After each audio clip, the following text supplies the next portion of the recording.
기도드리겠습니다. 하나님 아버지 감사드립니다. 오늘 말씀을 통해 은혜 받게 하시며 주님의 음성을 들을 수 있도록 도와주시옵소서. 예수 그리스도 이름으로 기도드립니다. 아멘. 지난 시간에는 로마서 2장을 중심으로 바울의 하나님의 심판과 유대인과 율법 사이의 변증법에 관한 이야기를 들었습니다.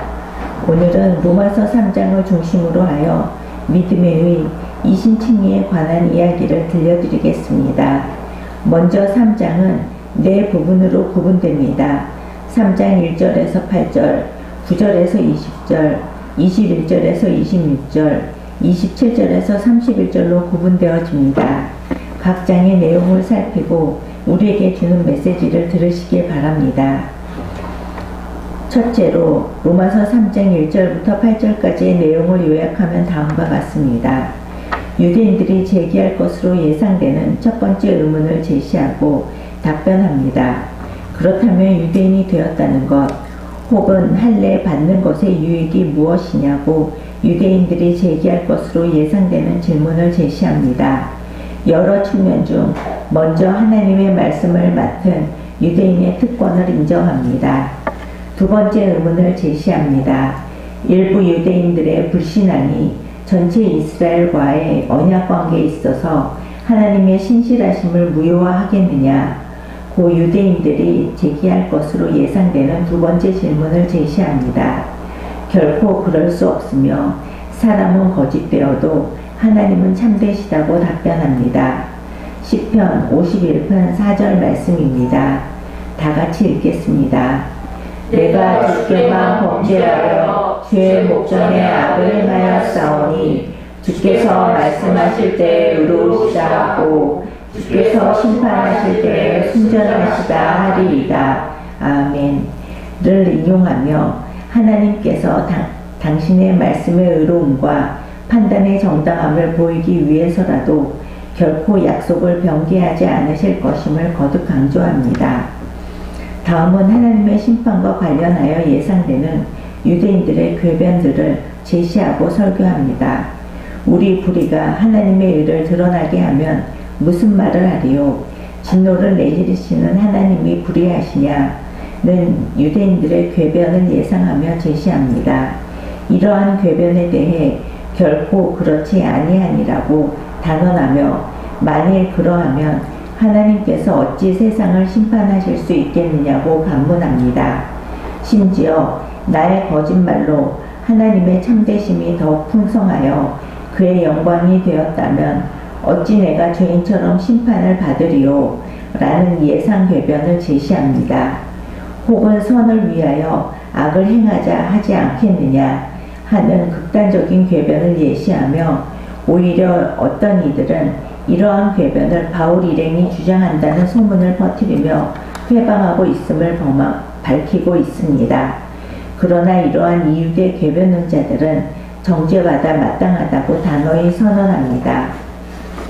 바울은 앞선 2장에서 1절에서 5절 및 17절에서 29절에서 이방인을 판단하는 유대인들의 교만과 위선을 신랄하게 비판하였습니다. 표면적 유대인의 무익성을 밝혔습니다.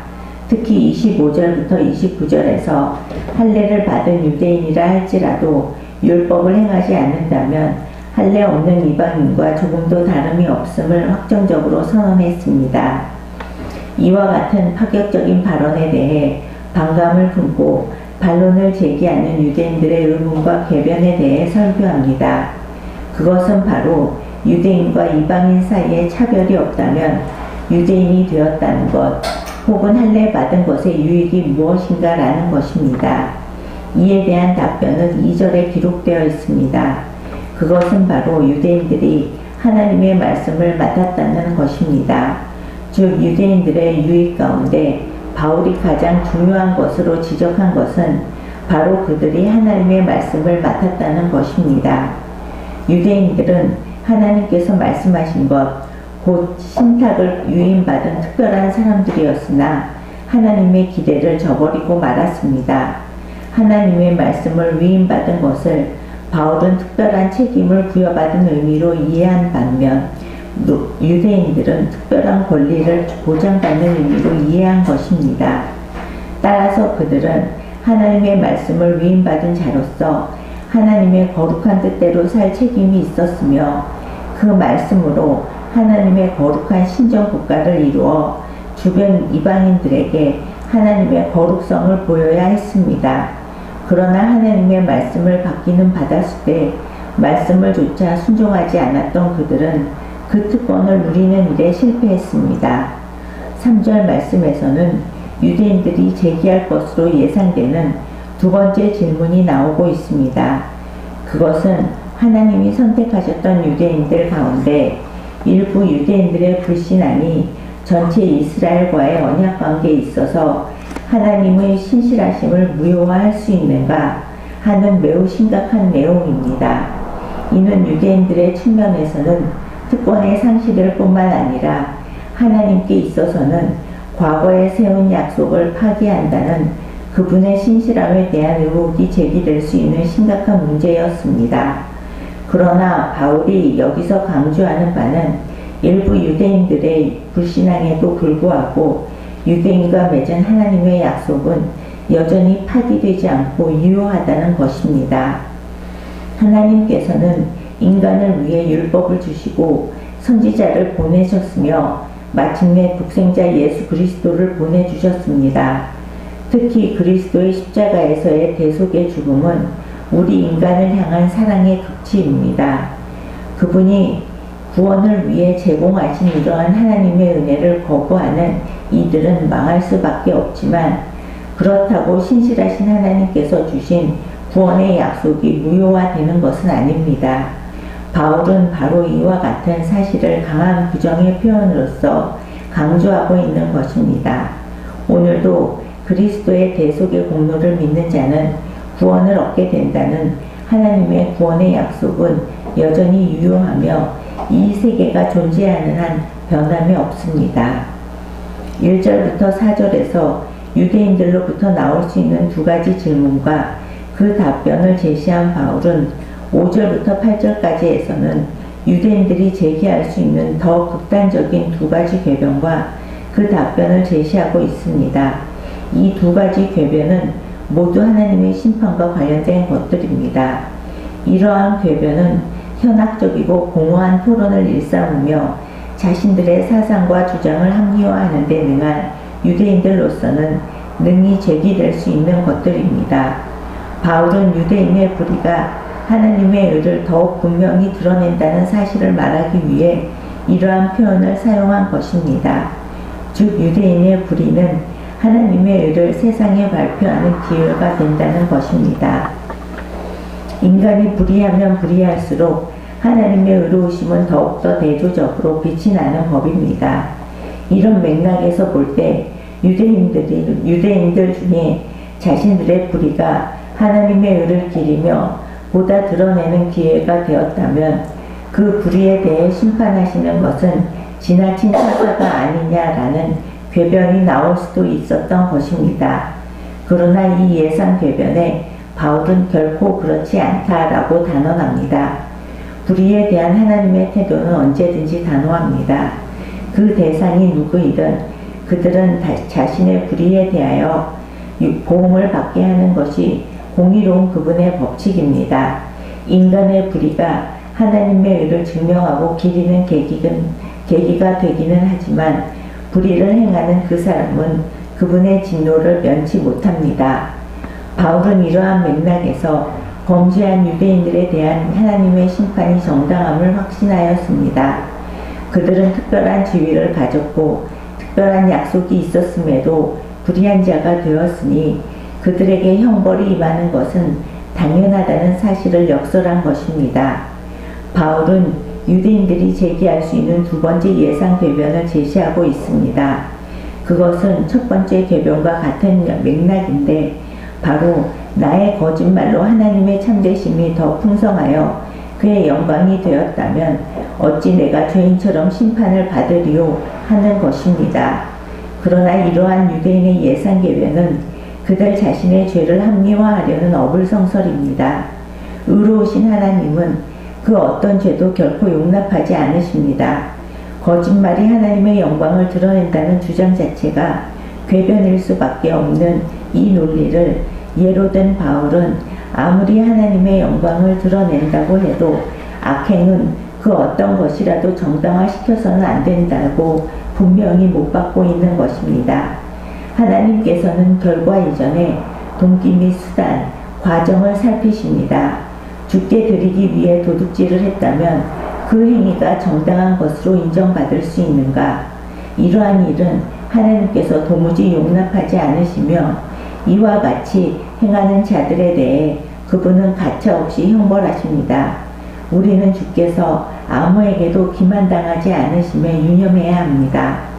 바울은 그들의 악의성에 대하여 더 이상 논리적으로 반박하기보다는 정죄받는 것이 마땅하니라란 하나님의 공정한 심판에 대한 단언으로서 말을 끝맺고 있습니다. 바울 일행을 회방하기 위하여 거짓말까지 서슴지 않는 자들과는 더 이상 상대할 가치가 없다는 의미가 이러한 단호한 결말에 잘 드러나고 있습니다.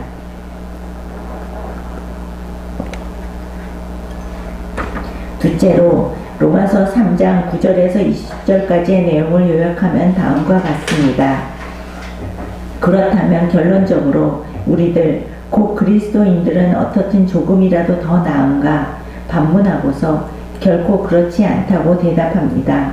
유대인이든 헬라인이든 다 죄 아래 있다고 이미 선언한 바대로 그리스도인들 역시 죄의 보편성에서 제외될 수 없음을 밝힙니다. 먼저 이 세상의 의인은 단 하나도 없다는 엄숙한 사실을 선언합니다. 마음과 생각에 있어 하나님과 선을 추구하지 않습니다. 하나님을 깨닫지도 하나님께 나아가려는 의지도 없습니다. 모든 인간이 빗나가 쓸모없는 존재가 되었으며 선을 행하는 자가 하나도 없습니다. 인간의 발성기관이 모두 추악한 죄의 도구로 사용되고 있음을 묘사합니다. 목구멍은 열린 무덤과 같고 그 혀로는 속임을 일삼고 입술에는 저주와 악독을 가득 머금고 있다고 언어 생활의 추악함을 재차 강조합니다. 행위의 양상에 있어 사륙과 파괴를 일삼고 있습니다. 잔악한 사륙과 파괴를 일삼는 악행을 피 흘리는 데 빠른 발과 그 발이 가는 길에 파멸과 고생이 있다는 회화적 이미지로 설명합니다. 평화의 길을 도무지 알지 못함을 말하고 있습니다. 하나님을 두려워하지 않을 정도로 교만합니다. 모든 인간이 주지하듯이 하나님의 율법이 명하는 바는 그 율법 아래 살고 있는 모든 인간에게 해당되는 것임을 지적합니다. 율법이 주어진 이유는 모든 인간으로 하여금 핑계치 못하게 하고 하나님의 심판 아래 있도록 하기 위함임을, 즉 심판의 정당성과 필연성을 보여주는 위함임을 지적합니다. 그러므로 율법의 행위에 비추어서 하나님께 의롭다고 인정될 인간은 아무도 없음을 선언합니다. 율법을 통해서는 오직 죄를 깨달을 수밖에 없음을 재강조합니다. 로마서 본론이 시작되는 1장 18절에서부터 바울은 계속하여 이방인과 유대인, 율법을 가지고 있고 할례를 받은 자나 그렇지 못한 자들의 구별 없이 모두 다 죄인임을 논증해 왔습니다. 이에 이어지는 3장 9절에서 20절에서는 바울은 앞서 진술한 내용의 요약이자 결론으로서 모든 인간의 전적 타락 및 심판 아래 처해진 인간의 상황에 대해 선언하고 있습니다. 이는 이신칭의 진리를 규명하기 위해서는 반드시 필요한 논리전개입니다. 즉 바울은 모든 인간이 타락했으며 그로 인한 심판의 불가피함을 선언함으로써 스스로의 힘으로는 결코 이에 이를 수 없고 오직 예수 그리스도를 믿음으로만 의를 얻을 수 있다는 이신칭의 필요성을 논증하고 있는 것입니다. 셋째로 로마서 3장 21절에서 26절의 내용을 요약하면 다음과 같습니다. 이제 율법 이외에 새로 나타난 의의 획득 방법으로서의 이신칭의에 대한 소개를 하고 있습니다. 율법과 관계없이 하나님께서 인간에게 의를 주시는 새로운 길이 나타났음을 선언하고 있습니다. 이 새로운 길은 율법서와 선지서들의 기록이 증거하고 있는 바입니다. 이는 곧 예수 그리스도를 믿는 모든 자에게 의가 주어지는 것으로서 만인 모두에게 차별이 없습니다. 모든 사람이 죄를 범하여 하나님의 영광에 이르지 못했습니다. 그러나 이제 그리스도 예수 안에 있는 구속의 공로로 인해 아무런 공로 없이 은혜로 의롭다고 칭해지게 되었습니다. 아주 중요한 문단은 다음입니다. 하나님께서 예수를 자신과 그의 피를 믿고 회개할 자 사이에 다시 화목을 이루게 하기 위한 제물로 삼으셨습니다.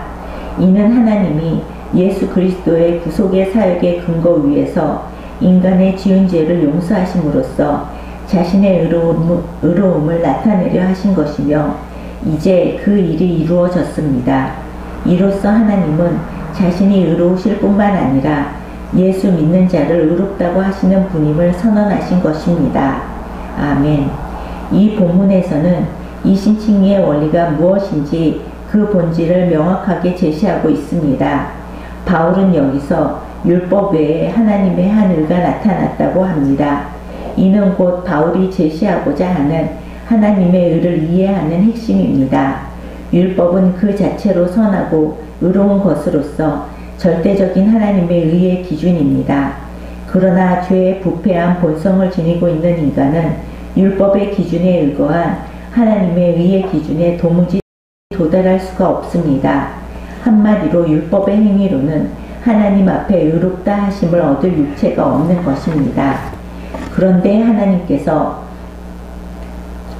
인간의 구원을 위해 율법의 행위와 상관없는 새로운 의를 나타내 보이셨는데 그 의란 바로 예수 그리스도를 믿는 믿음을 통하여 모든 믿는 자에게 의로 주어지는 의인 것입니다.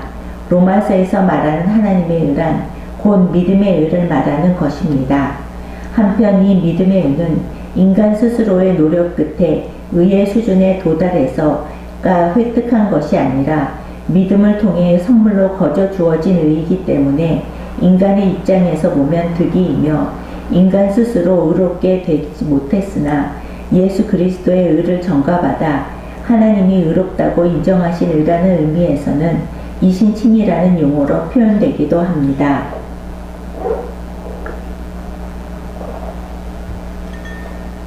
마지막으로 로마서 3장 27절에서 31절의 내용을 요약하면 다음과 같습니다.